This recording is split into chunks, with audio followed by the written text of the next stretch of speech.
नमस्कार प्रिय विद्यार्थियों। जैसा कि आपको पता है कि सेंट्रल यूनिवर्सिटी के अंदर अगर आपको एडमिशन लेना है तो उसके लिए आपको एक अलग से टेस्ट देना होगा और उस टेस्ट का जो नाम है वो क्या है, CUET। और इस टेस्ट को कौन कंडक्ट करवाएगा, इसको NTA कंडक्ट करवाएगा। और इस टेस्ट में आपको अपना सब्जेक्ट चूज करना होता है और आपने अगर अपना डोमेन सब्जेक्ट अकाउंटेंसी चूज किया है तो अकाउंटेंसी का सिलेबस क्या रहेगा और उसकी क्लासेस वगैरह हम कैसे करवाने वाले हैं इस चैनल पर, वो सारी डिटेल मैं आपको इस वीडियो में बताने वाला हूं। तो पूरे वीडियो में बने रहिएगा जिसमें अकाउंटेंसी से संबंधित सारी की सारी डिटेल और किस तरह से आपको हम पढ़ाने वाले हैं वो सारी डिटेल मैं आपको बताने वाला हूं। क्या हमारी सिलेबस हमारा क्या रहेगा और हमारा प्लान क्या रहेगा, किस तरह से स्ट्रेटेजी हमारी रहेगी, वो पूरी डिटेल से मैं आपको बताने वाला हूं। सबसे पहले देख लीजिए सिलेबस। सिलेबस देखने से पहले एक बात मैं आपको बता दूं कि सिलेबस के अंदर आपको ध्यान रखना है, आपका जो 12th NCERT है वही पढ़ना आपको, यानी आपको कुल मिलाकर के अपने सब्जेक्ट के अंदर यानी अकाउंटेंसी के अंदर आपको 12th का NCERT है वही पढ़ना है। अब दिमाग में आपके प्रश्न आ रहा होगा सर कि कई बोर्ड जो है उसके अंदर NCERT के अंदर तो कुछ टॉपिक ऐसे थे जो थे नहीं, इस बार के एग्जाम में थे नहीं, क्या उनको हमें पढ़ना है या नहीं पढ़ना है, तो वो मैं इस सिलेबस के पोर्शन में आपको अभी बताने वाला हूं। तो लीजिए स्टार्ट करते हैं। देखिएगा, accounting for not for profit organization and partnership firm, यानी इसके अंदर आपको क्या क्या पढ़ना है। 12th जो NCERT आपका उसके अंदर सबसे पहले accounting for not for profit organization यानी गैर व्यापारिक संस्थाओं के लिए जो लेखिका जो आपका चैप्टर है, जो पहला चैप्टर है, इसको यूनिट फर्स्ट नाम दिया गया है। और इसके अंदर कौन कौन से मुख्य बिंदु है जिन पर आपको फोकस करना है, यानी इस पर आधारित जो आपके MCQ है पूछे जाएंगे वो कौन कौन से रहेंगे। देखो, नॉट फॉर प्रॉफिट ऑर्गेनाइजेशन में इसका मीनिंग और इसके एग्जाम्पल है वो आपको ध्यान रखना है, यानी यहां से क्वेश्चन पुटअप आपका हो सकता है, सिलेबस के अंदर दे रखा है। रिसिप्ट एंड पेमेंट अकाउंट, इसका मीनिंग कॉन्सेप्ट क्या है। Fund based and non fund based accounting क्या होता है, ये सारा का सारा हमें पढ़ना पड़ेगा, जिसे प्राप्ति एवं भुगतान खाता हम कहते हैं, रिसिप्ट एंड पेमेंट अकाउंट को, यानी रिसिप्ट एंड पेमेंट अकाउंट, जिसे संक्षेप में कॉमर्स के बच्चे R&P अकाउंट कहते हैं। यानी कुल मिलाकर के आपको इसका पूरा डिटेल पढ़ना है ना। यानी कहीं से भी क्वेश्चन यहाँ से पूछा जा सकता है, थ्योरी का प्रैक्टिकल का MCQs में बना करके पूछा जाएगा। Preparation of income and expenditure account, जिसे हम आय व्यय खाता कहते हैं, ये आय व्यय खाता से संबंधित भी आपकी थ्योरेटिकल या प्रैक्टिकल क्वेश्चन आपका पूछा जा सकता है। Balance sheet, receipt and payment account और एडिशनल इंफॉर्मेशन यानी अतिरिक्त सूचनाएं भी आपको पूछी जाएगी। तो कुल मिलाकर के NCERT के अंदर आपको जो फर्स्ट चैप्टर है वो इसके मुख्य बिंदु है जो सिलेबस में इंक्लूड कर रखे हैं, इन पर आपको अच्छे से फोकस करना है, यहां से क्वेश्चन पुटअप किए जाएंगे।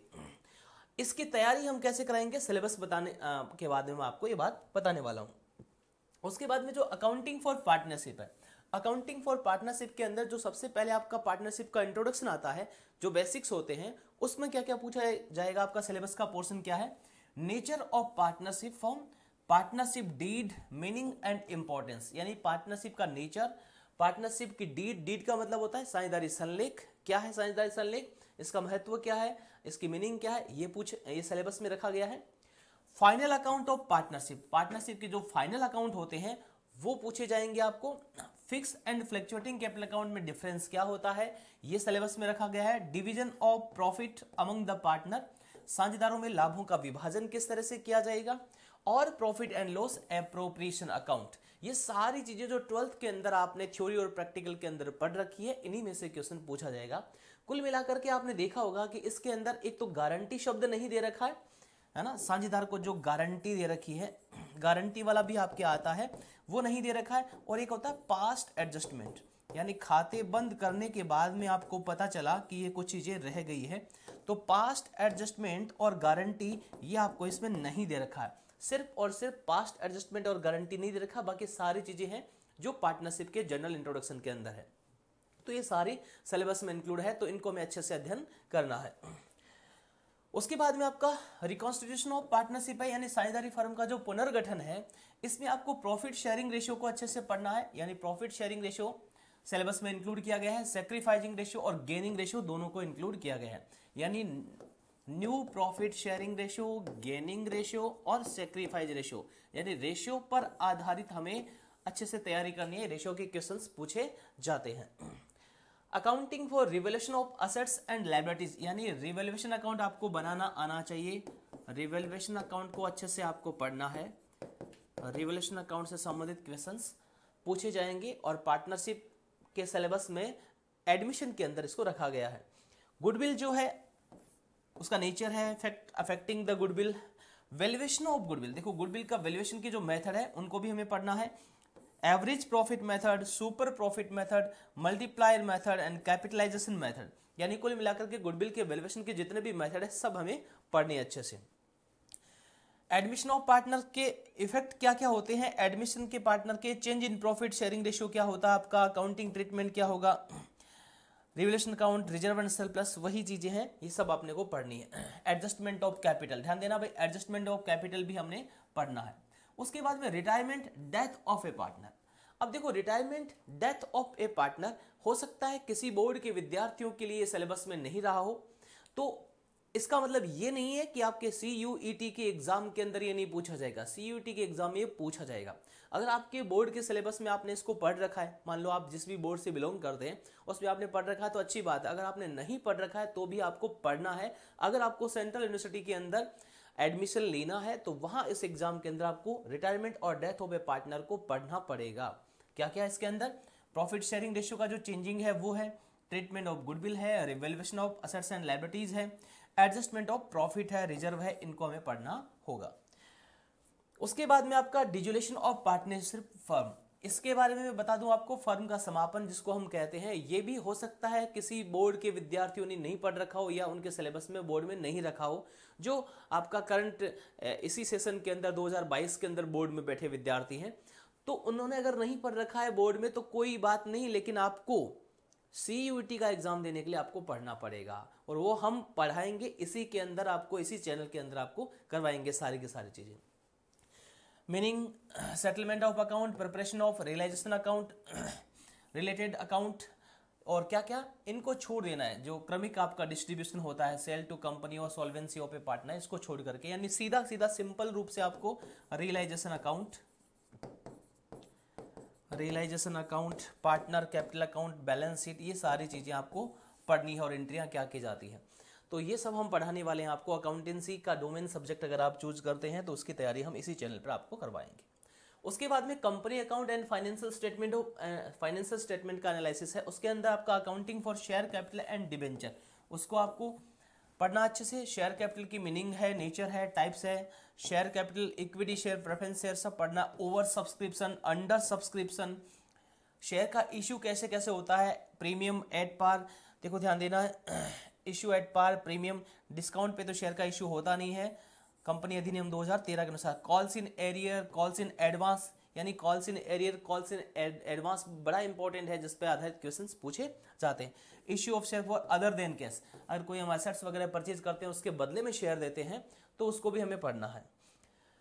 फॉर फीचर ऑफ शेयर, अंशों का हरण करते हैं तो उसको भी पढ़ना है। री इश्यू ऑफ शेयर भी है। उसके बाद में आपका डिबेंचर और शेयर को बैलेंस शीट में कैसे प्रेजेंट करते हैं, यानी presentation of share and debenture in balance sheet, इसको भी हमें अच्छे से पढ़ना है। डिबेंचर का चैप्टर इश्यू ऑफ डिबेंचर है वो पढ़ना है। एट पार, प्रीमियम, डिस्काउंट ये सब कर सकते हैं। अदर देन कैश भी पढ़ना है।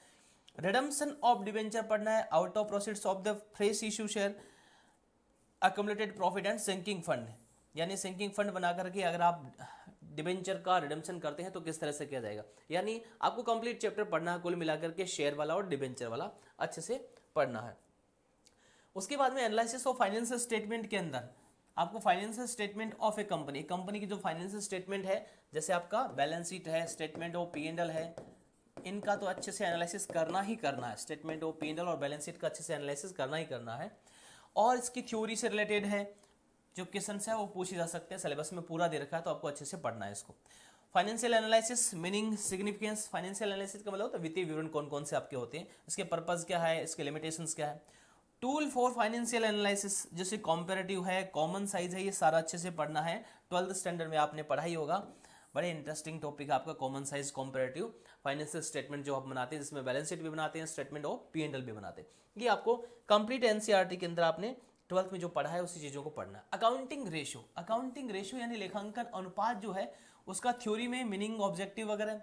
लिक्विडिटी रेशियो जिसको हम तरलता अनुपात कहते हैं, है ना। उसके अंदर current ratio, liquid ratio, solvency ratio जो है जिसे शोधन क्षमता अनुपात कहते हैं, जिसमें debt equity ratio, total assets to debt ratio, proprietary ratio आपको पढ़ने हैं। एक्टिविटी रेशियो के अंदर इन्वेंट्री टर्नओवर रेशियो कह दो या स्टॉक टर्नओवर रेशियो कह दो, दोनों एक ही बात होती है। डेटर टर्नओवर रेशियो जिसे ट्रेड रिसीवेबल टर्नओवर रेशियो कहते हैं। Fix assets turnover ratio, current assets turnover ratio आपको पढ़ने हैं।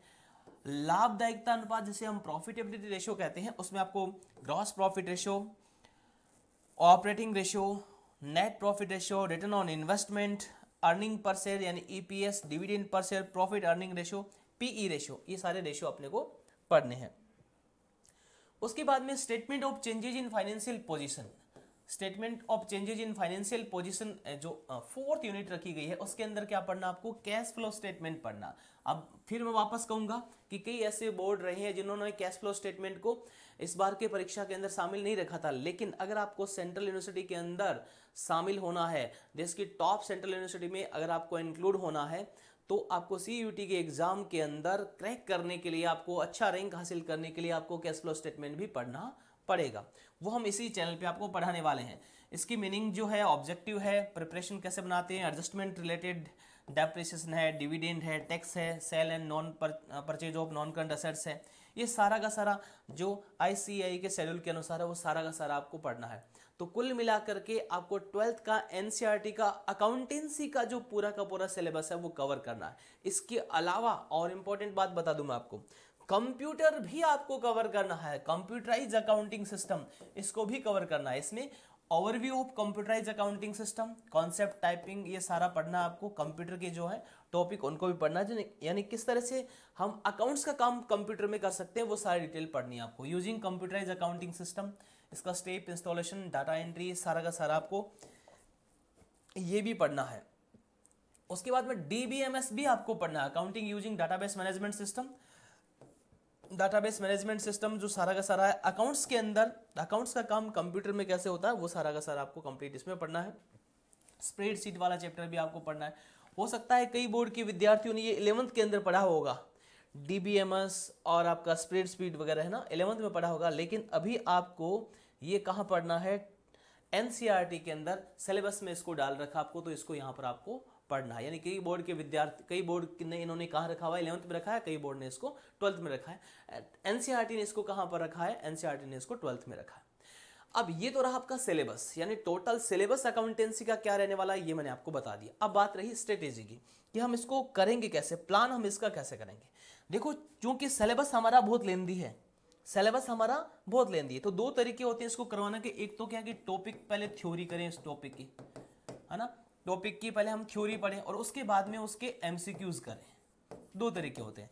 ये तरीका तब फॉलो किया जाता है जब आपके पास पर्याप्त समय हो, बहुत सारा समय हो, आराम से आप कर सकते हो, आपके पास काफी समय हो, जिस तरह से आप बोर्ड एग्जाम देते हैं इतना समय हो, तो आप टॉपिक वाइज अध्ययन करना आपके लिए उचित ज्यादा नहीं है, क्योंकि उसमें आप ज्यादा टॉपिक या विषय को पूरा कवर नहीं कर पाएंगे, सिलेबस पूरा करने में आपको समस्या आएगी।